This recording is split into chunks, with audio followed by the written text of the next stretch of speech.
First off, welcome to Build, everyone. I know you saved your lunch, so hopefully we'll keep the intensity up in this talk and show you some entertaining stuff. There's a lot of demos in this talk, so you'll hopefully learn about some new offerings we have, get some inspiration about what you can do with App Center, as well as look towards the future a little bit and some of the things that we're checking out.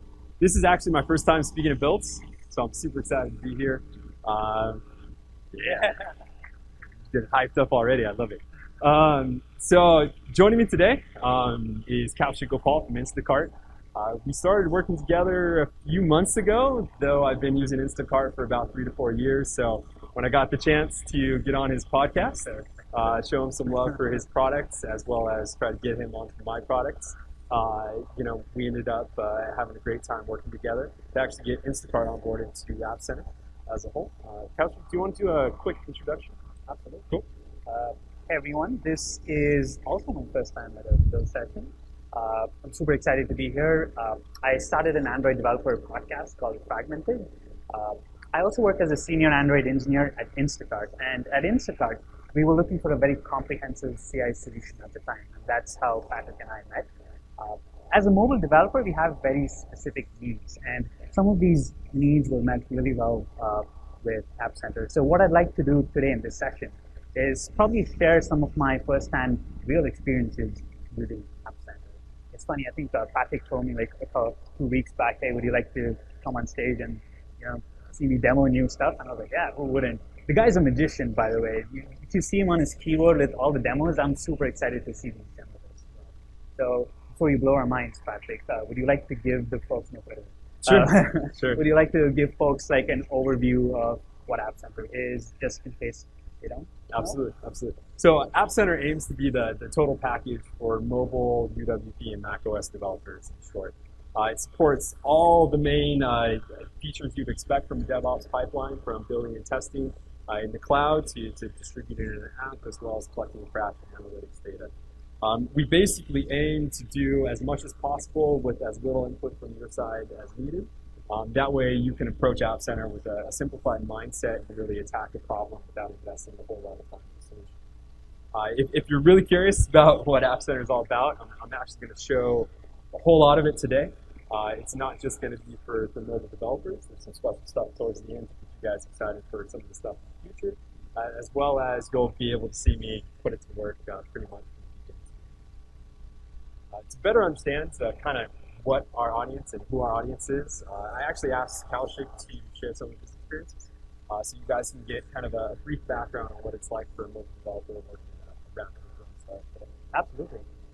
So the thing is, when I started out, I said there are very specific requirements that we have as mobile developers, right? So as a developer, that when you want to build an app and release it to the App Store or the Play Store, it isn't necessarily enough to just have like a build cycle going, right? It is one of the most critical parts, but you need a whole host of services, right? You need testing, you need business insights, you need like chat integrations, actually releasing it to the App Store and the Play Store, having your build pipeline work together. A whole host of these services is really critical if you want a successful app in the App Store or the Play Store, right?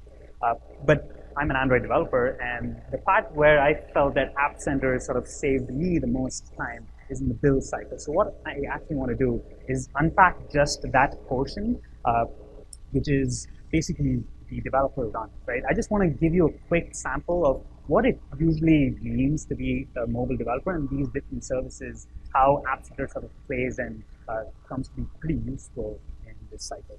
So when you start off, the most obvious thing is, a PM comes to me, says, hey, we have this idea for a great feature. I write the code for the feature, and the next thing I know, I want to commit it usually to a VCS, right, like a version control system. So GitHub is a very common system that most folks understand.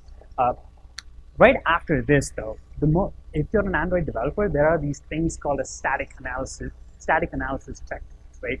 This could be lint, this could be like find bugs, check style. There are a whole host of tools and services that help keep your code quality high in an automated fashion.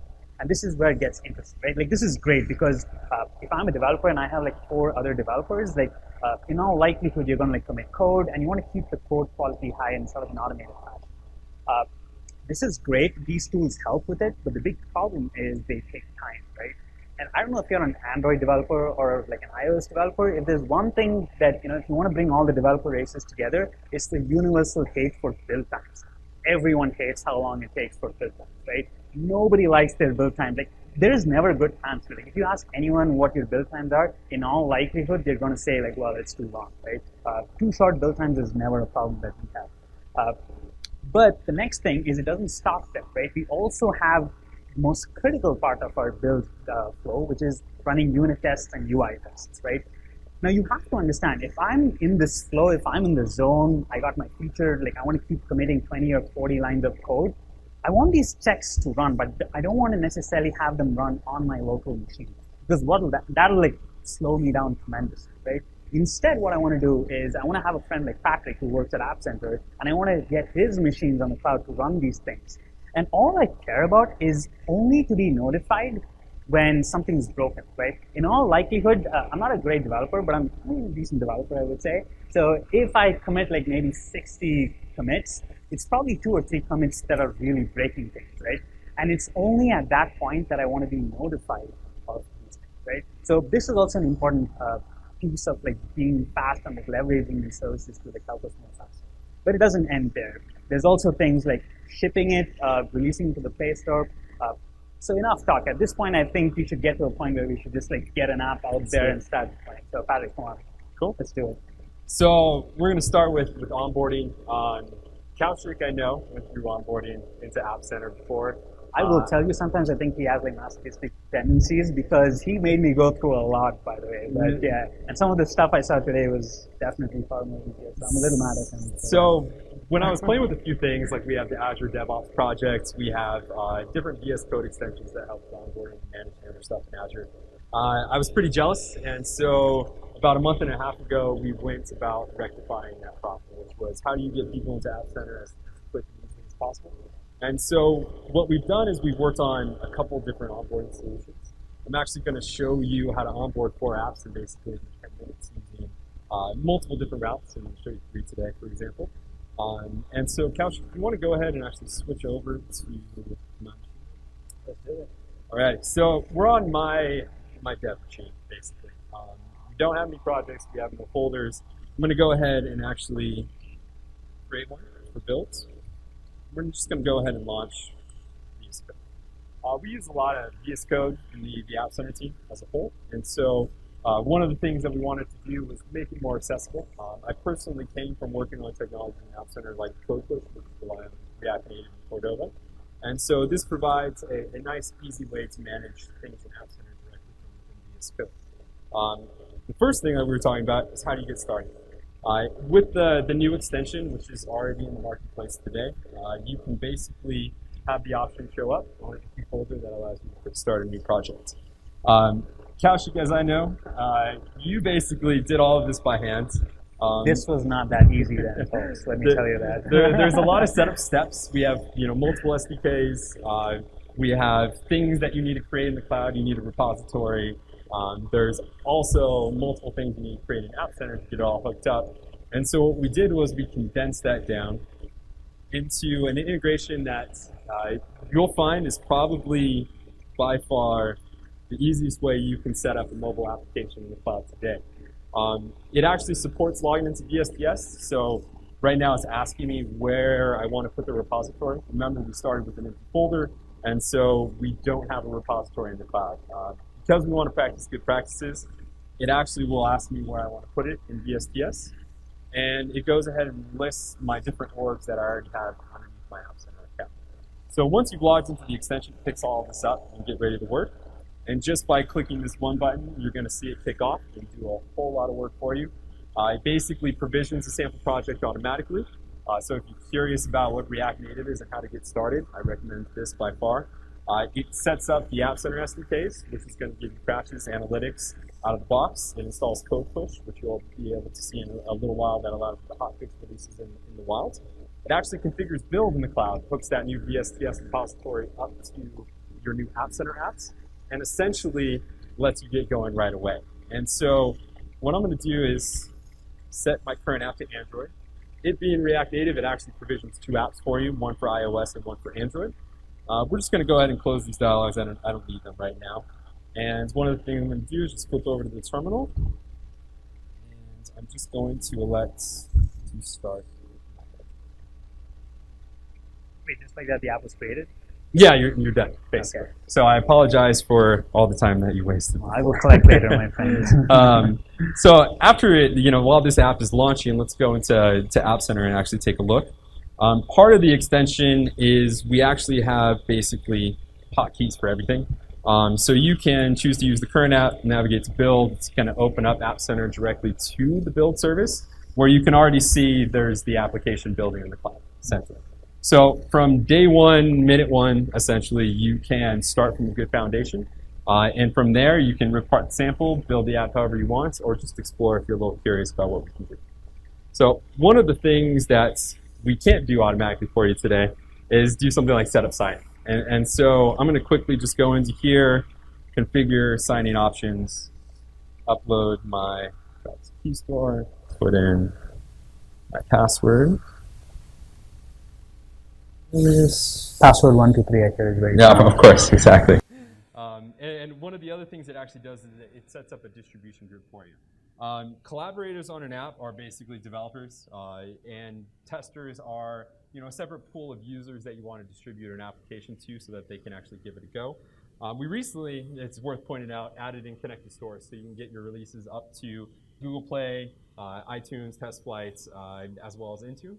And you can do that right from our build service as well. For the purpose of today, I'm going to actually send it to the beta testers group, and we're essentially done. We actually have a signed app. We can send that out to people, and we are essentially good to go as far as App Center is considered in the cloud. If we flip back over to my simulator, I actually started this up, and so you can check out the app. It's essentially a sample app that our interns made last summer. They built a few different versions, Xamarin, iOS native, Android native. And one of the things we recently did was bring that into React Native as well. And so we have the same exact app coded essentially 4 different ways that you can play with today. If you want to just get a general feel for some of the features that are available in App Center, as well as play around with the functionality yourself. And so we've now finished onboarding, essentially, for our VS Code in product implementation. 4 minutes. 4 minutes, it works out. So the next thing, I want to go back to the PowerPoint for me. Absolutely. Is how do you get on when you have a project already? Well, there's a few things you can do, and I'm going to show you 2 ways. One way you saw in the keynote, and we're going to cover that again for anybody who hasn't seen it already, but I'm going to kind of do it in a different fashion. We're going to onboard both platforms at the same time.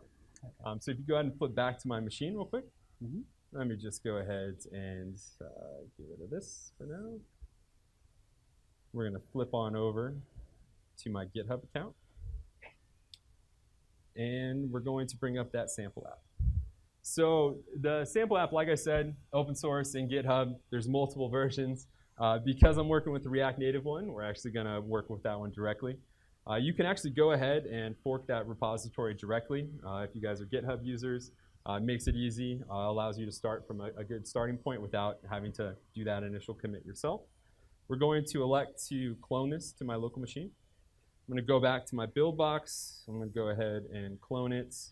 We're just going to call it sample because that's all it is at this point. We'll go into that directory. It is a React Native app which uses Node, so we are going to install the NPM modules directly in there. And then what I'm going to do is I'm going to check out a new branch because we're going to make some changes, and I want those changes to show up on a separate branch when I push them back up. So go ahead and check out a new branch. And I'm just going to go ahead and launch another window of code. So the nice thing about this extension is you don't have to start clean. You can actually leverage the functionality in there to create an app in App Center for you. So using this portal option, you have a couple different menu items here as well. It's basically asking you for an app to use. And so because we just clone this directly, it's brand new, we have the option to create a new app in App Center. I'm going to go ahead and create an iOS app. We'll just call it App Center Sample. It's going to, again, ask me where I want to put it. I'm going to throw that into the build org that I have available.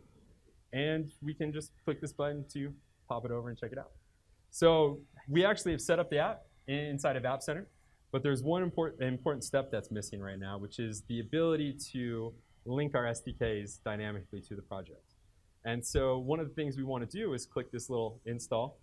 I'm going to say I want to link it to my new app in App Center that I actually created.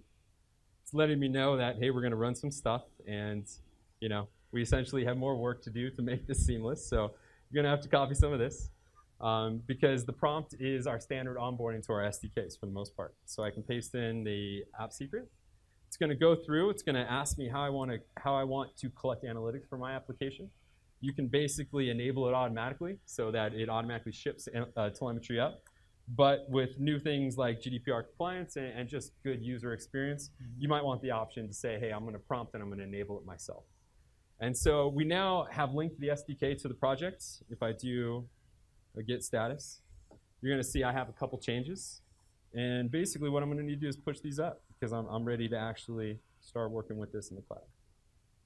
So I'm going to commit that and then push up my code to where it needs to go, which is back into GitHub.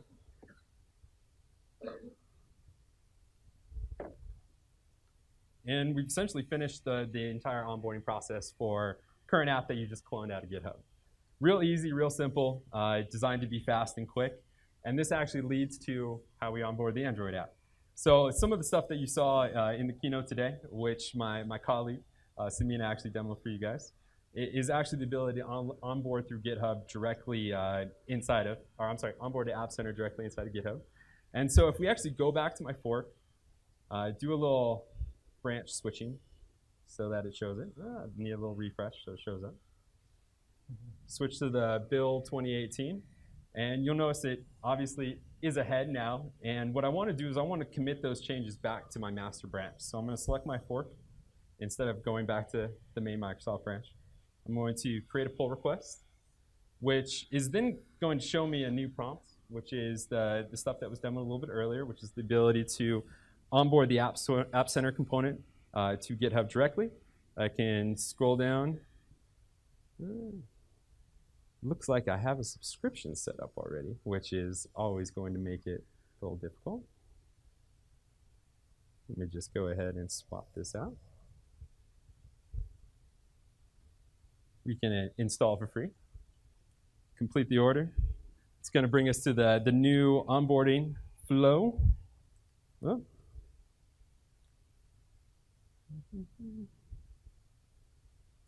The live demo gods warned us, by the way. Oh, yes. But we decided, hey, let's just do it anyway. We're going to do it live, always live. Let me reset this a little bit for you guys so you can get the full experience as well as the completed Android application install. Let's just go to the marketplace directly, pull up App Center, edit my plan. We'll cancel that one more time, and then we'll be able to do the full onboarding like we were expecting to. So what we'll do is we'll set up a new plan, install for free, complete it. It's now going to ask me to authorize. We're going to authorize that sample app that I now have underneath my account directly. I'm going to go ahead and install that. This should now go to the new onboarding flow, which I can go ahead and click through. We already onboarded the iOS, so I'm just going to do the Android this time. One of the nice things is this as well provisions everything for you. So you don't have to worry about configuring all the little details as you get going. As we go through, there are a couple things worth mentioning on the specific page that I didn't point out earlier. One are our custom build scripts that you can use when you hook into our build process. We actually started a new open source repository, which I think is great. There's a lot of things that users like to do with build scripts. And so App Center currently supports 3 build scripts that you can just put in your repo and will automatically pick up for you. Basically, there's a post-build, post-clone, and pre-build step you can put in there. And so we have a collection of samples that we've assembled over some time. And so if you guys would like to check it out, it'll be on the materials link at the end of the demos. I want to take a moment to stress how amazing having those build scripts are, because you can actually do a lot of cool stuff in the process, right? For example, one thing that we do is like we have a certain lint warning count what we basically do is say, hey, we don't want developers to increase the lint pointing count. You know, if you're like working at a startup and we want to make sure that we have like our builds running at this point, like we don't want to get bogged down by actually like fixing all the lints. So a lot of these tweaks you can actually do at this point. You can send custom notifications if you have like a Slack channel or like a Teams channel. All of that is possible at this stage. Yeah. Absolutely. And basically that brings us to a point where we now have turned essentially these 3 apps that I already had in my projects into a project that actually has 4 additional apps already. And we've onboarded all 4 in under 20 minutes of total talk time with only about 10 minutes of real work being done. So, which brings us to our next topic. Now that we've onboarded, the next thing we're going to worry about is how do we extend it? And so one of the best things that we did when we created App Center was we have an API first mentality. And what that means is essentially pretty much anything we can do, we want to expose to customers. And in fact, we expose our APIs traditionally first, so you guys can have the ability to play with them. One of the key benefits to this is you can build really rich experiences. And so if you're looking at the web portal, which I'm showing you today, that's actually built on our public APIs. There's multiple clients, such as the VS Code extension, also built on our public APIs. We have native tester apps, so if you're a tester using App Center, again, also built on our public APIs. And we have a bunch of other tooling and things that depend on the public API service we actually make available to customers today. What that means is we can do some cool stuff, but it also means that you can get access to it and really see how we put the product together and how you can use it to flex your workflow today. So one of the things that you're going to inevitably wonder as an App Center user is how do you extend it? And so for that piece, we have a pretty cool page, which haven't really seen in a lot of other products, but I'm excited that we have it in ours. And so if we go right back to my demo machine again, I'd like to show off our openapi.appcenter.ms page. I personally use this page all the time. It's invaluable, not just from a definition standpoint where you're trying to identify what endpoints are available. There's a lot. There's over 200 endpoints we've already made public, and by the beginning of next year, I'm sure there will be a whole lot more.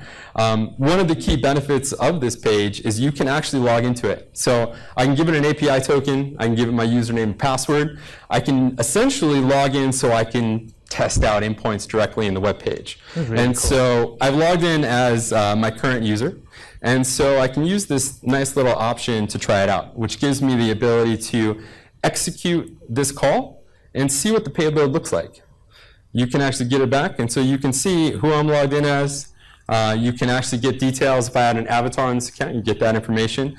But you can apply this to essentially every other GET call that we made public today. If you want to do things like post and delete and they require complex payloads, we still use other tools to test those endpoints. But in terms of just figuring out what data is coming back and what you're looking at, it's a truly invaluable tool.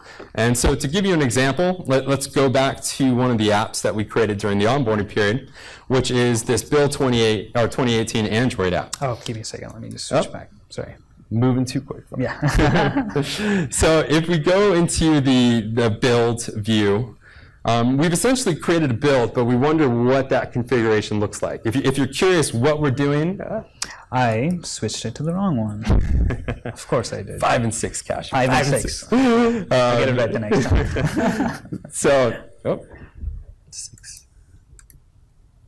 I think it needs the magic touch. It needs the magic touch, yes. Oh. Well, not so magical. So if we go back into App Center, essentially there's 2 key pieces of information you'll care about when you communicate with our API. One is the owner and one is the app name. The owner is either going to be your username or it's going to be an org. The app name is obviously just going to be like the slug name for the application that you're wanting to deal with.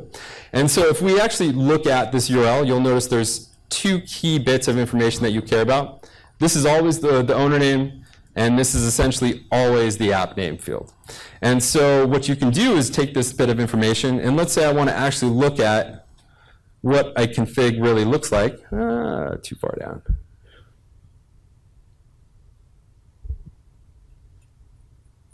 Oh, decided to jump down on me this time. Let's go up. So if we go to the build section and we actually look at the branch config one, so we can expand this endpoint. It has a few fields. I can click this try it out button, and I can go ahead and decide I want to look at it. We have a master branch, which is pretty standard for most implementations. So I'm just going to put master in this field. My owner is build 2018. That's the org name that my app is under, essentially. And then I can just drop in the app name itself and click execute. And what this is going to do is it's actually going to call our API just like the other endpoint, except you can actually take a look at the build configuration we have in App Center for you. And if you want to make tweaks to it, essentially you can take this payload, send it to the post call, and you can actually create new configs or send a patch call to patch other ones. It makes it really convenient and really nice, and it's something that all these other demos that you're about to see are essentially built upon, is the idea of going here, checking it out, making sure I have what I have is right, and playing around with it to see what I can do. Go back. Alrighty. Cool. So one of the things that makes this API one of my favorite things is the ability to not only build your own solutions, which is something that Kaushik is very familiar with, but you can actually build solutions for other users of App Center.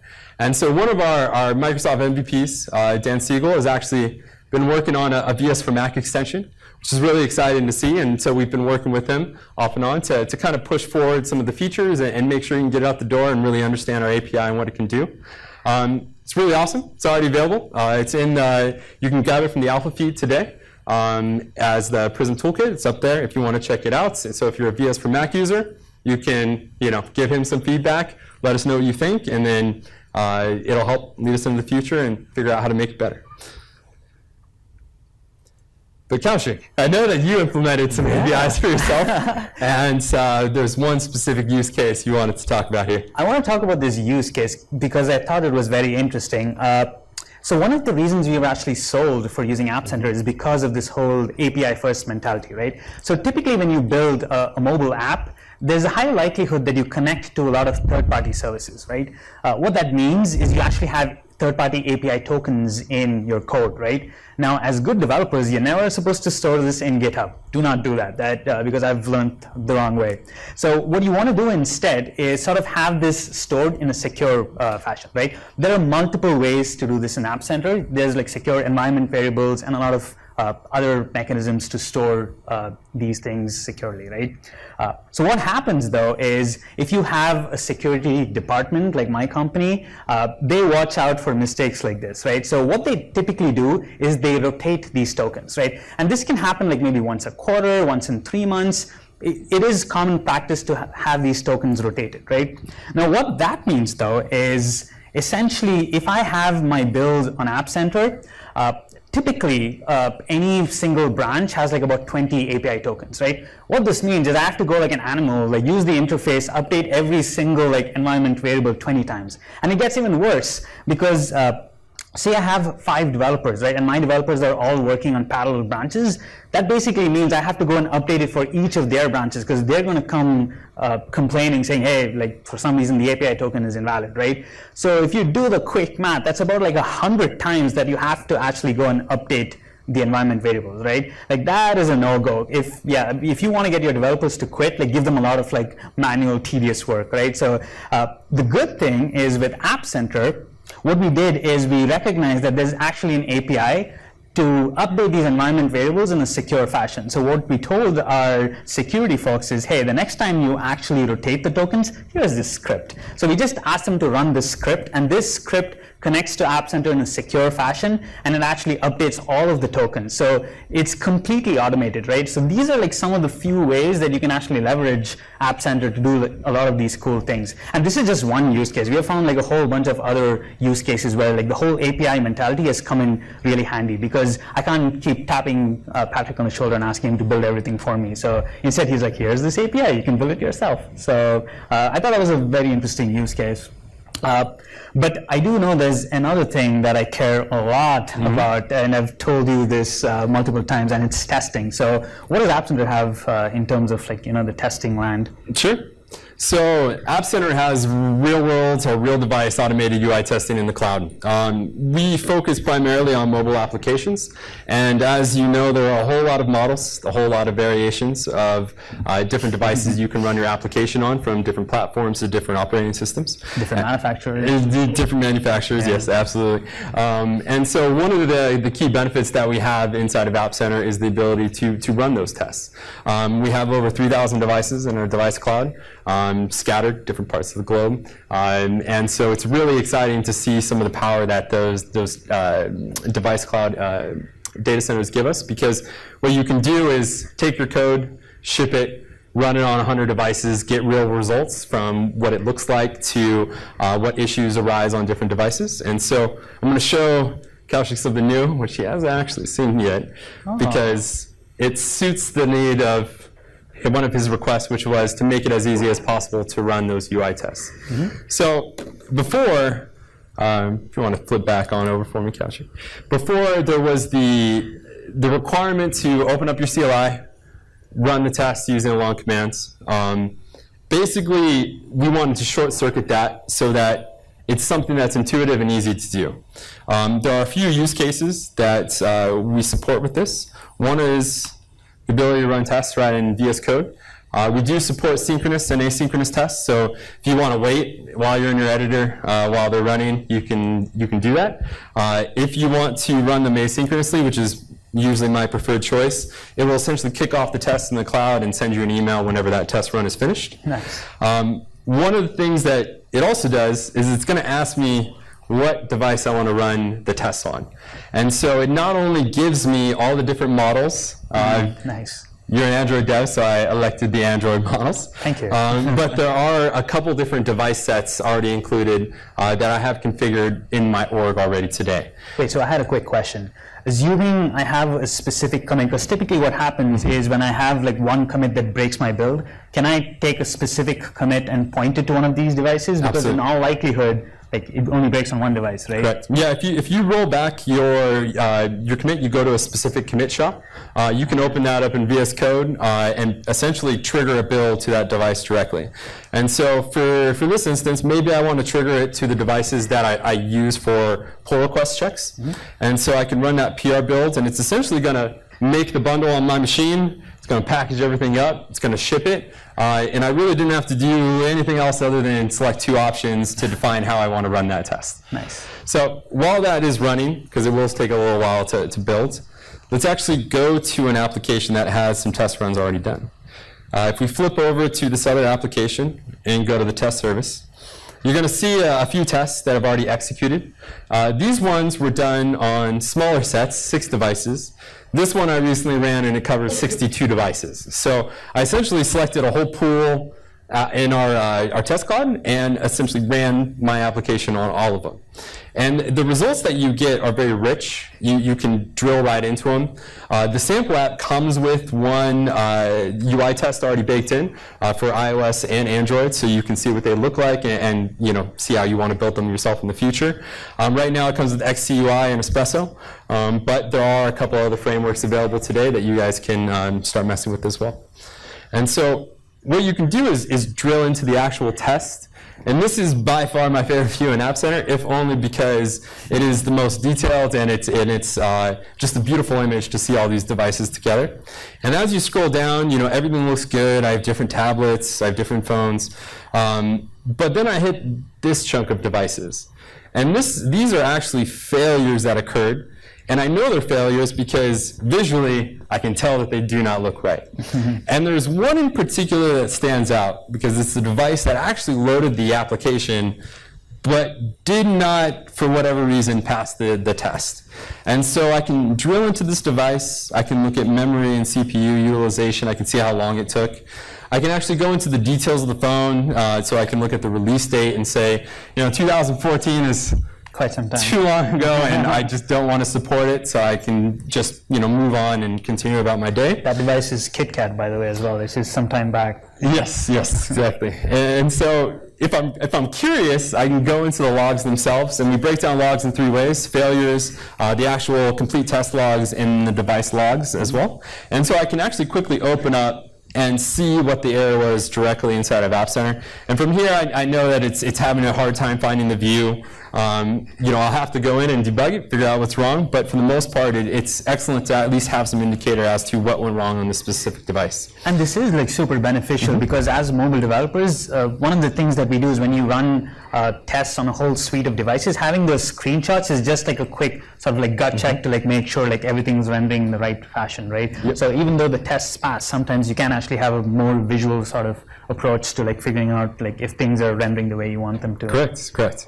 And the other piece, which I mentioned earlier, are the device sets. I have a couple here, and actually the way that they're laid out was, conveyed to me by Kaushik that this is how they do it. And so I'm going to let him better explain why he has this setup and how it can be useful to you guys as well. Yeah, so device sets is actually a pretty cool feature. Initially when I saw it, I didn't quite get it, but then after we started using it, it's proven to be super useful. So the way we do it is, at least at Instacart, right, when we have multiple developers actually building and running tests, we don't want to necessarily go all Patrick and run it like on 62 devices, right? Essentially what we want to do is we want to pick 2 common devices and run our UI tests constantly against those 2 devices, right? Once we've gotten to a reasonable level of confidence, before we merge our developer branches or our feature branches into the master branch, at that point, what we want to do is make sure that we actually run it on a whole suite of devices. So what we did is we actually created very similar to this setup. We have like a PR device set, which is just like 2 common devices. And then we also have a production suite of devices. So what we did is we actually ran analytics to see like the most common devices that are used in for our Android users. We bunched them all to a device set. And anytime we actually merge back into master, like we merge our feature branches into master, we run our tests against this whole suite of devices. And this is like super critical, right? So this is like a very convenient way that we use device sets. So keep running it against one device set, but then before you actually merge in, you run it across a whole suite of devices. Alrighty, so I need to switch. A lot of switching going on today. Yeah. So this is just like an example of some of the actual UI tests that we have running at Instacart, right? So we just put a screenshot here, but you can see we have like close around 70 to 100 UI tests, and it actually gives you a nice breakdown as to like what are the exact tests that are running. And a quick tidbit, if you're actually a mobile developer or an Android developer, I'm not sure how many of you folks know, but even push notifications are actually rendered quite differently between devices, which is why what we do is we actually have push notification tests also run on real devices, because believe it or not, like there are certain devices that might hide critical content that you would otherwise expect to see, right? So it's really convenient because these are actual real devices, not like simulators or something. You can run actual code on these devices and have your UI tests run. So again, a nice tidbit to know as you begin to use this feature. Alrighty. But if testing is important to me, I know distribution is really important to Patrick, and he's given me a lot of like insight there. So why don't you walk us through the next? Still trying to get you on board with distribution. One day. So distribution was actually when I started the App Center team just a little bit over a year ago. I actually worked heavily on the distribution space, and so it's one of my favorites just by default. Distribution is key for any software bar. Essentially, you want to get your releases out to alpha, beta testers in private closed settings, and then you want to publicly get them out to consumers either through a store or some other distribution channel, whatever it might be for yourself. And so one of the things that comes up is, well, how do you get a release down a pipeline? And so what I wanted to show you was, again, another open source package, which will be at the end of the talk, to analyze crash analytics data and decide when to move your release down the pipeline.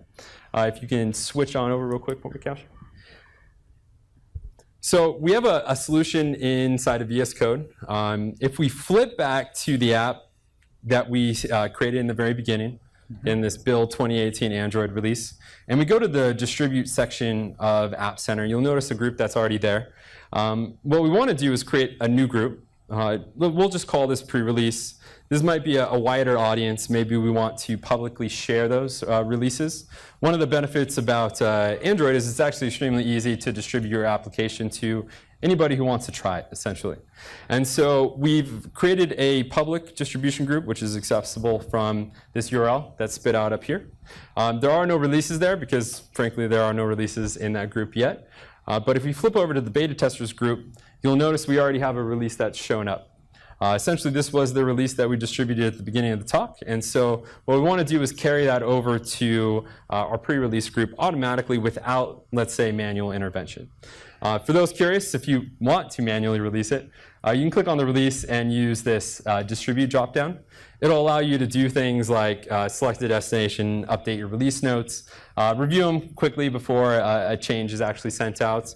One of the key benefits I find for this UI is it actually, because it came out of the build service, will include your notes. And so if you do things like squash your changes when merging them into master, you'll see those list of changes here, and you can update them, send them out to a larger audience who might not be so technically inclined. And that way they can get a nice clear message as to what was changed from the previous release they dealt with, essentially. So flipping back over to VS Code for a second, I have an Azure function that I created to control all of this. I really like Azure functions. I really like logic apps. I really like all those components because I can do things quickly and easily, especially using the Azure Functions extension like I mentioned earlier. And what this function does is it will go through, and I know it's a little hard to see because I'm so zoomed in over here, but we've added a App Center API JavaScript class to it, which is capable of getting crash information, getting session information, getting installation information, and pulling back those counts to look at them and quantify whether or not you should actually ship the release to the next group. And that's all controlled from a config file. The reason we use config files is because of the Azure Functions. I have CI set up in the cloud. I'm actually able to make changes to this, push it up, and my Azure function over here will actually update automatically. And so it'll keep running in the cloud for me, but I can go ahead and test it locally. So we're going to do that right now. So if I go back to groups over here, we have one release there. My install and session crashes represent the number I'm willing to, what is the threshold before it actually gets triggered. So installs require somebody just downloads the app. Sessions require somebody's at least run it a few times. And crashes, you pretty much want this one to be very low because this is the number of crashes you're willing to tolerate before shipping a release. And so because we haven't technically run the app, we can leave these all at 0 for now, and I can just go ahead and update this to build 2018. Again, that's the app name, which you can get in any URL. My source is the beta testers group, which is right there. My pre-release is the pre-release group right there. And if we go ahead and run it, which I always keep this command handy, just so I can run it real quick. Let me expand this up so you can actually see it run a little bit better. It's going to go ahead and execute. You'll be able to see it analyzing the file. You'll be able to see it basically stating that this is time to re-release, and it'll go ahead and push it out. And so if you look at here, it's checking the stats. Doesn't see any crashes, doesn't see any sessions. Installations, it actually sees a few because I did run this in the test cloud. So I technically could have upped the installations to a couple and it still would have worked fine. But if we go back over here and we do a quick refresh, if everything worked correctly, you should be able to see the 1.0 release over here. And so I did this demo not really for my own benefit, but to provide customers with an example of what it really looks like to kind of tie a few beacons together and accomplish something like an automated distribution pipeline. This can be quickly and easily extended, so if you want to trigger a build based on metrics, you can as well. But currently today, I just focus on getting it down the distribution group pipeline. So moving on from getting it shipped. So I've shipped it to some testers. It's out in the wild. And I need to do things like update it. And traditionally with native applications, there are restrictions around how you can actually perform that update. And so one of the things that we have in App Center is code push, which allows you to dynamically update React Native and Cordova applications that are tied to App Center, essentially. And so it's really powerful tech, if only because you don't have to submit to the store again if you want to fix a bug or patch it. And so what you can do is actually ship that out pretty much in real time. And so I'll go ahead and open up the sample app again. And let's just go ahead and go to the source. and go to the screens. Let's just go to the welcome screen, which is this first little screen that you see right here. And what we'll do is expand my code view a little bit. We'll just change the actual welcome message itself. And again, going back to that VS Code extension, you can actually release an update from VS Code. This will package it up, it will ship it out, and what will end up happening is users that are running that application can actually get the update. So you'll notice that it was successfully released, which is great. I'm going to actually flip on over to the Code Push tab. You have a few options on how you want to do the updates. You can either do them immediately. You can put an update dialog in there if you want to. You can do it on resume, so when the user uses the app again, it will auto-load itself. But the purposes of here, we've actually tied it to a button. That way you can validate that the update is actually occurring. So we'll go ahead and install the update. Right now, it's not configured for immediate, so the next time the user goes in and starts the app, if everything works out right, it should update for them automatically. Nice. One of the most powerful features with Code Push is the fact that I can actually go back to the beginning. I can release an update again, and I now have a few updates that I've pushed through Code Push. And so if I go through here, I can sync this again, install it. It's going to update this package one more time. If I switch back into the app itself, it should be back at its original content. That's not really the powerful part. The powerful part is inside of App Center, there is a Code Push page. And you'll see the 2 releases that I did already. But what you can actually do is disable releases, rollback releases. You have actual control from within App Center as to what content that user is getting. So let's say you hotfix a bunch of devices. There is a problem. You can actually go in here, disable that release. Nice. And the next time that a user checks for an update, you will essentially roll them back to the previous version. So if everything works correctly, it'll roll back fine. And I can, open it up again, and it should be back to the welcome to build. Nice. So you can enable, disable releases on the fly. You can decide what content's out there. You can update it dynamically. Again, this can be for anybody, no matter if their phone had downloaded the application from the store. It's all available at your fingertips, and it's really powerful, interesting stuff. Rolling back releases is really tricky, especially like in the mobile development side. So this is pretty powerful. Absolutely. So going back to the next piece. Okay.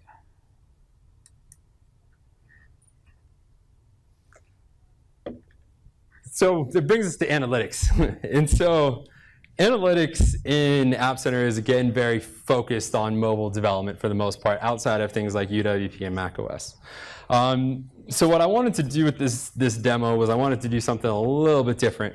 I'd gone to a couple of the guys on the engineering team for analytics, and I simply had asked them, what kind of data can I put into this service? And they mentioned that really it's kind of device agnostic. And so I set about 3 weeks ago building a couple new things because I wanted to actually test that theory and look at ways that I can actually apply analytics and use it today for things that are more like future items as a whole. And so the first thing that I looked at was, explore new terrain. How do I go through and apply analytics to something that's very not what we kind of expected when we built App Center? One of the key takeaways from App Center as a whole is it really is just a platform with an API. Sure, there are things that are focused on mobile development, but at the end of the day, it's rather open in a lot of ways, and you can tell we really built it with a mindset that this thing was going to have to last for a long time, essentially. And so when you look at all of our clients, you start to realize, we have multiple different types of interfaces which have rich experiences on their own, but we can also create some new interesting experiences today that you can check out right now. So what I did was I onboarded my garden to App Center. I basically like to cook a lot at home, and so what I did was I wanted to dial in my production. Living up here in the Pacific Northwest, we don't get a lot of sun. And so I have an indoor grow light, I have a drip system, I have my garden, and I basically decided I wanted to optimize my production year-round, because obviously there's not certain types of years I prefer different types of food. I want to cook everything I want to cook all the time. And so what I did was I actually took an Arduino microcontroller, put a Wi-Fi shield on it, hooked up a moisture soil capacitive sensor to it, wrote a bunch of C++ code, uploaded to the device using standard Arduino sketch files, and I basically hooked it up to read how much moisture is in my soil. I have a drip system which feeds it a certain number of milliliters of water every day, twice a day, and I wanted to make sure I'm within a range that's acceptable for me to actually keep production up and booming, as it is, as you can tell from my photo. This is gardening for nerds 101. Thanks, Kaushik. Appreciate that. Only love, man. And so, what does this look like and how is it actually built? Well, anybody who's ever used Arduinos know that they're very simplistic. Our ingestion for analytics isn't very complicated, but it still is a lot more work in C++ than I was willing to do right now, and plus I wanted to do a couple other things as well. And so I ended up setting up an Azure function in the cloud with a wrapper for our ingest engine, and it allows my Arduino to send a simple REST call to that Azure function in the cloud.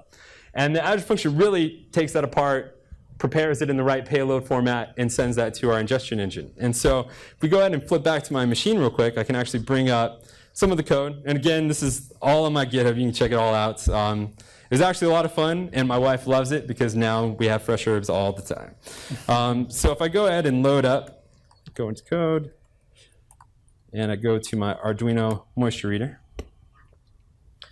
There's a couple components to this project. There's obviously the Arduino component, which is here. If you're curious about what the circuit looks like, this is roughly the circuit. I actually upgraded to an Arduino Mega. It's because I needed more points, or more ports, more interrupts. And so this will work. But I recommend the Mega because it'll prep you for the future and more moisture zones readings, I should say. So you have the actual sensor code here, C++. But the thing that's important is I actually wrote a TypeScript wrapper for our ingestion engine. And so you can actually see the device information, session log, start service log, all that other good stuff. And it actually creates a basic wrapper for our ingestion engine. And so it operates off of a couple principles.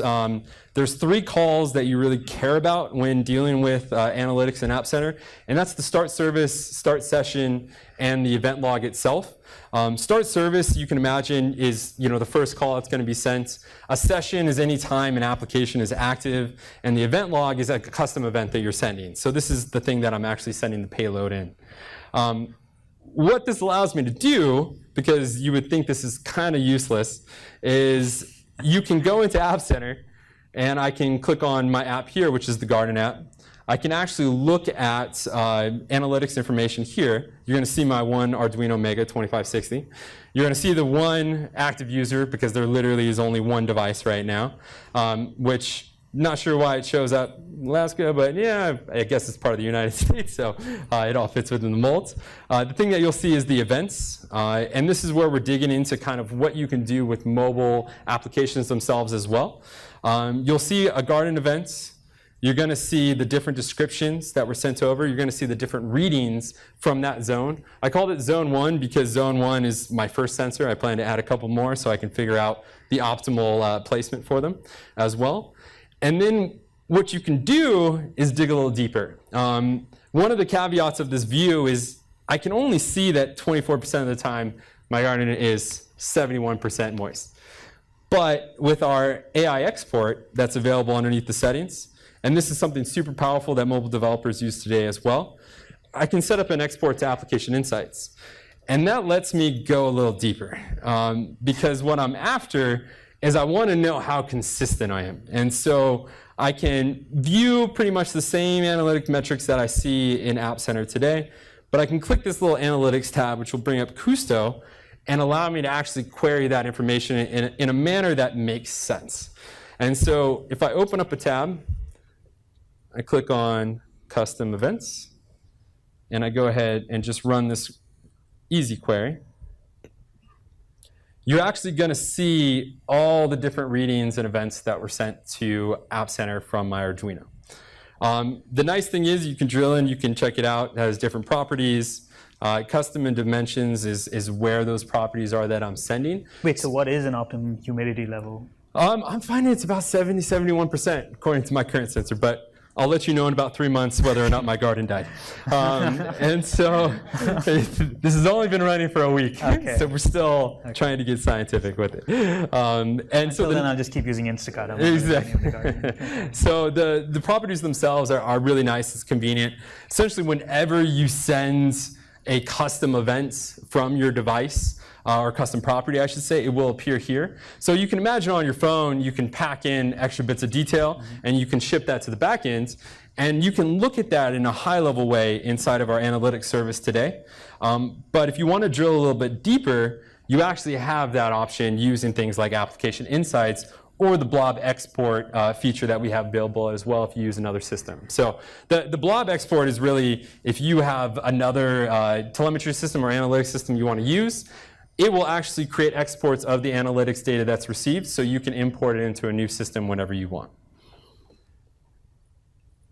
It's also good that you have only one user session, by the way, because if you had multiple user sessions, I would be a little worried. It would be very curious. Your home security then probably needs something. So the next question, which is pretty standard, is what about the web? Arduinos and IoT stuff is fun, and I enjoyed it. But really, the benefit is what about web clients? Mobile applications today are not that different from SPA applications. And so one of the things that I wanted to do was put together a way to show you guys really the power of analytics directly built into App Center. And so I want to show you guys a SPA app. And I'm actually really excited because this is something that we had just put together. But it's enjoyable, and it actually proves the point very well as to what we're trying to accomplish here on the App Center team when it comes to analytics. So if you can flip back to my computer for me. So there is another, let's go, another demo, which is, and let's just start the server up. I'm going to go ahead and shrink this one a bit so we can just rip off this tab right here. Move this over so you can get a good view of what's going on. Go back to here. So we built a little card game. And the reason why we built a card game is for a couple reasons.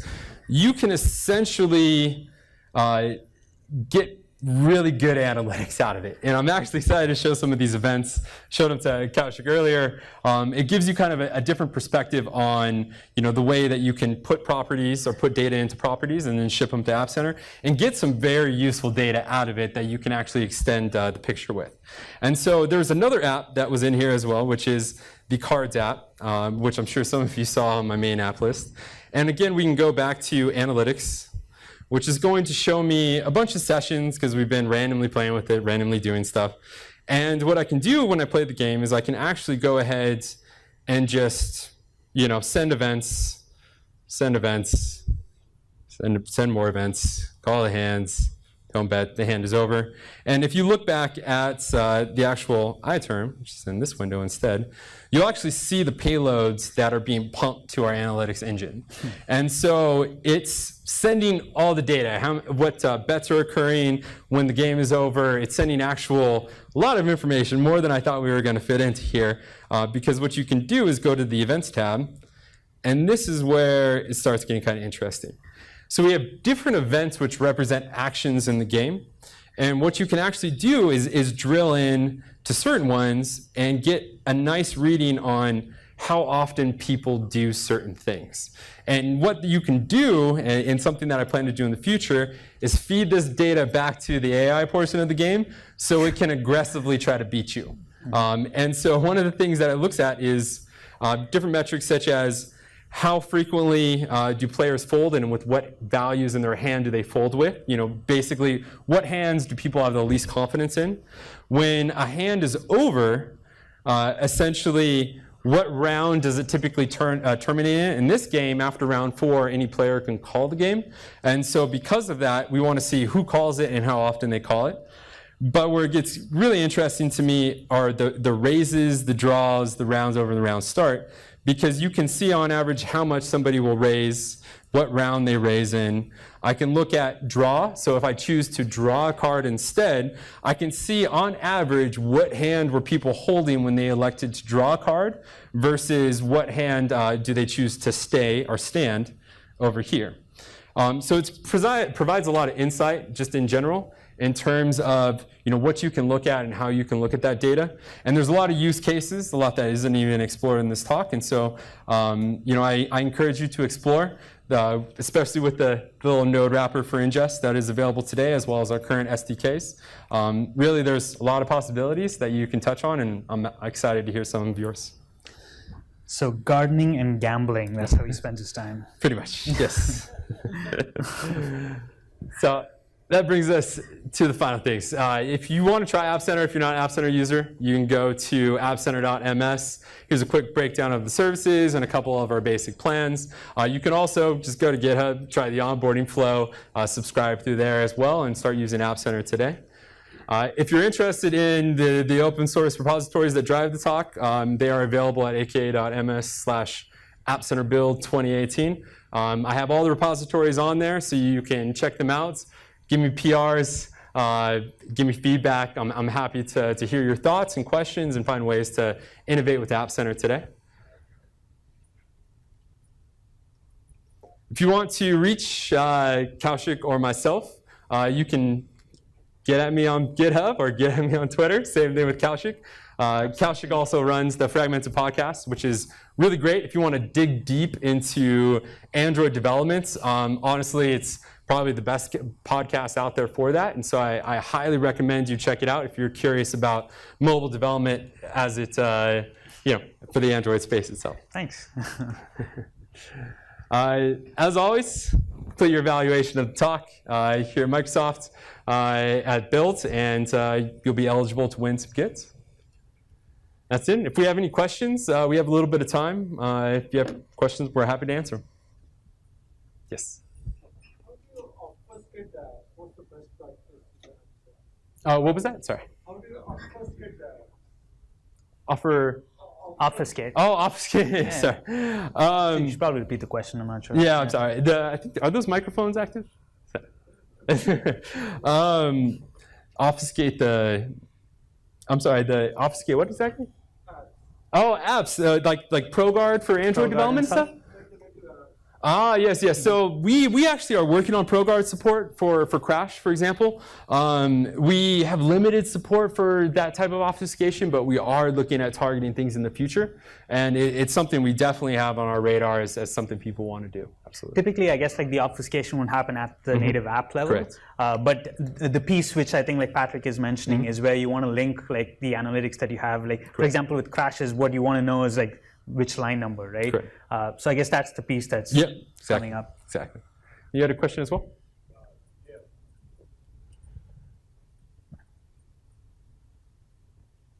Hello? Can you hear me? Yeah. Okay. I'm using Xamarin Forms with Hockey App. Mm-hmm. Is there a way to automatically migrate data from Hockey App with all the history and releases, all the data that I currently have in Hockey App into App Center? Sure. So we do have the side-by-side offering, which people can turn on today to funnel information into Hockey App. In terms of a migration strategy, it's something that we actually have on our roadmap for the future. It's not determined when that's going to be, but there are plans to put some basic migration strategies in place for customers of Hockey App. Any other questions at all? Go ahead. You were showing distribution, so test flight, the stores and whatnot. What if you're doing like an MDM, like an AirWatch or something like that? Could you do that, or is that something you got to customize? You would have to customize that today. We actually do talk about MDM solutions. We're trying to find that right balance between what we want to add in and what customers can extend with. And so doing AirWatch and stuff is currently not something that's supported out of the box, but you could build that with a basic integration for the most part. Anything else? Yep. How's App Center support for UWP app, and how does support for GitHub Enterprise? So the UWP we support, absolutely. Kaushik, I believe you use it with GitHub Enterprise today or do you use the cloud version? I think we use the cloud version right now. Okay. Yeah. The on-prem ones, like when it comes to GitHub Enterprise and things like GitLab and whatnot, we have a keen eye on those ones, and we're actually trying to figure out how you create a rich experience like we do for the cloud versions inside of App Center today. And so I would be hard-pressed to say that it's going to be something that we don't evaluate sooner than later, because so many people like to run GitHub Enterprise and on-prem and all that good stuff. Yeah.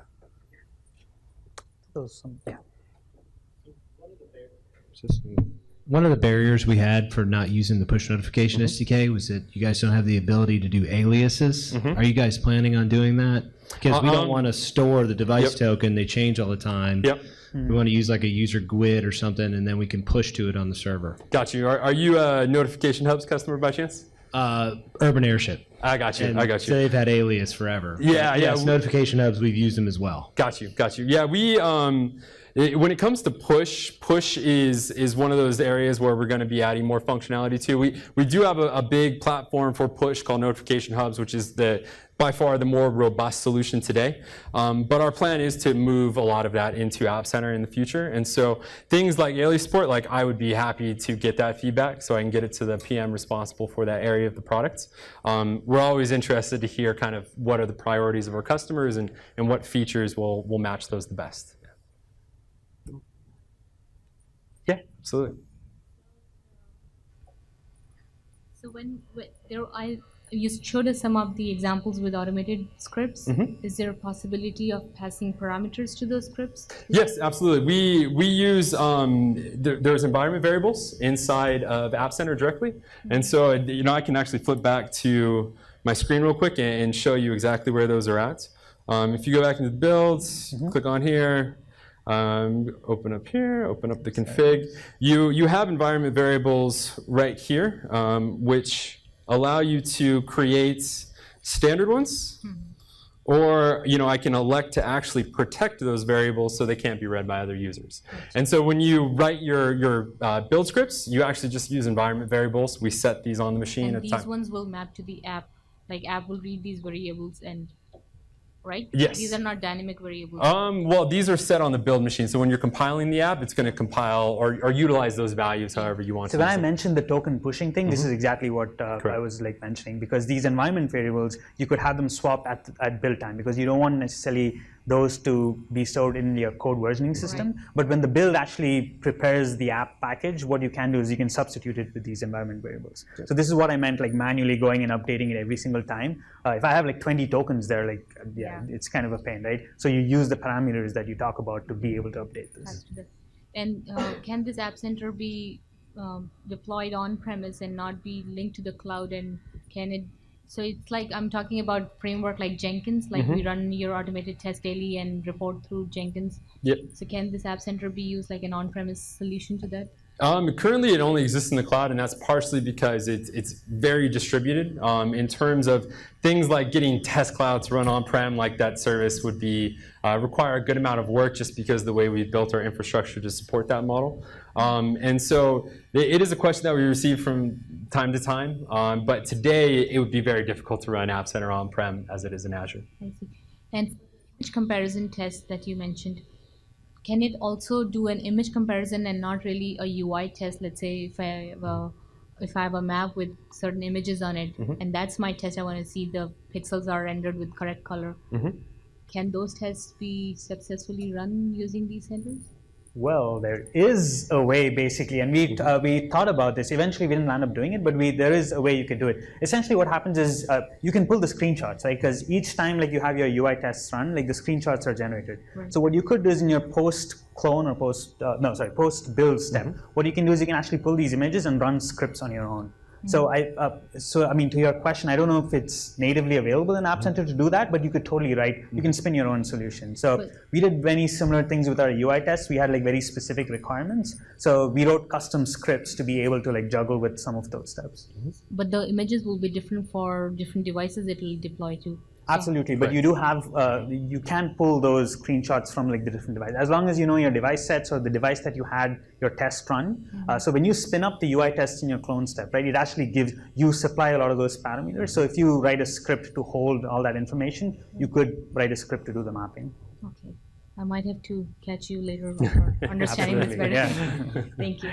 Cool. Any other questions? So just firstly, just credit to you guys for the support that you provide directly in the app that really helped with some of the automated build stuff I was doing with Xcode. So I don't know if it's you guys or someone in the team, but that's great. I'm starting to use the eventing aspects of it, and my take on it is that with the iOS SDK, it was quite limited in what you could post back to the service via that, but it seems like the underlying APIs are a lot more sophisticated.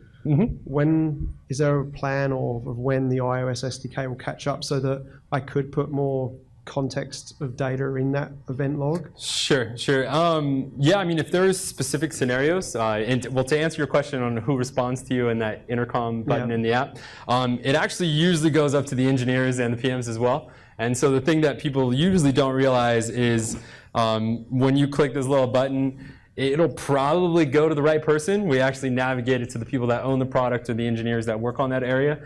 And so for a question like that, we're happy to hear the feedback for the scenarios that you're trying to accomplish, so we can figure out the best way to adjust our SDKs. And then just to follow up to that, the way that you were using it seemed like that could get quite hairy in terms of the storage of those eventings. What's the licensing implication of having a IoT device pump logging data into the eventing? Yeah, application insights can get a little pricey, but the thing to take away is that you actually run it in your own subscription. So it's kind of up to you how much you spend and how much you want to pump there. So ultimately it ties back into the app insight billing? Correct. You link your subscription to the Oregon App Center, and then those types of assets, blob export, AI export, are actually assets in your own instance, which is why I have two different windows for that, because one of them I'm logged into a different Azure account, essentially.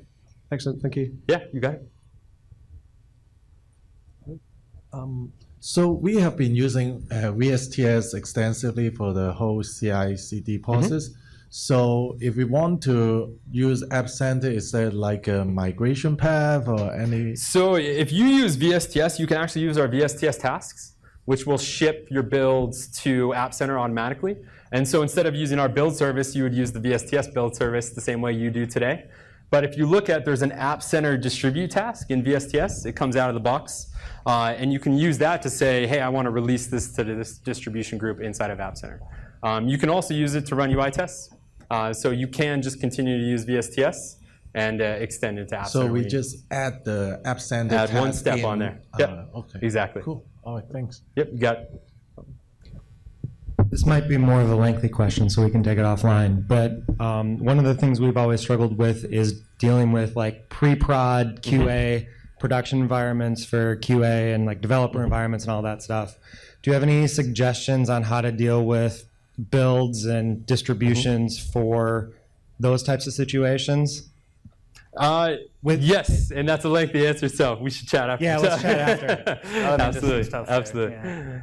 Yeah, mine was right along the same vein, in that you've got a build that's master, or a build that's a release. Database variables, passwords, user IDs could be different for each of these types of builds that you're defining. Sure. But the thing is, for those builds that are parallel for different projects, can you pull in the environment variables from a previous build definition and just have them pre-populated? So are you referring to, like, if you want to set up build for a different branch, bringing those? Yeah, you've got a couple of parallel branches off the main. You might have a couple dozen environment variables, of which half of them are specific to a particular branch, per se? Yeah. Be it a URI or a database or what have you. So we have one of the things that came out, and I'm sure we're going to find ways to carry it over, is the pull request checks we released for the GitHub integration, which actually automatically clones your build definition for a new branch and compiles that itself. And so in terms of cloning and copying on the fly, you can do that using our API. We don't have an easy way to copy it inside of the UI today, but it is totally possible to move that stuff.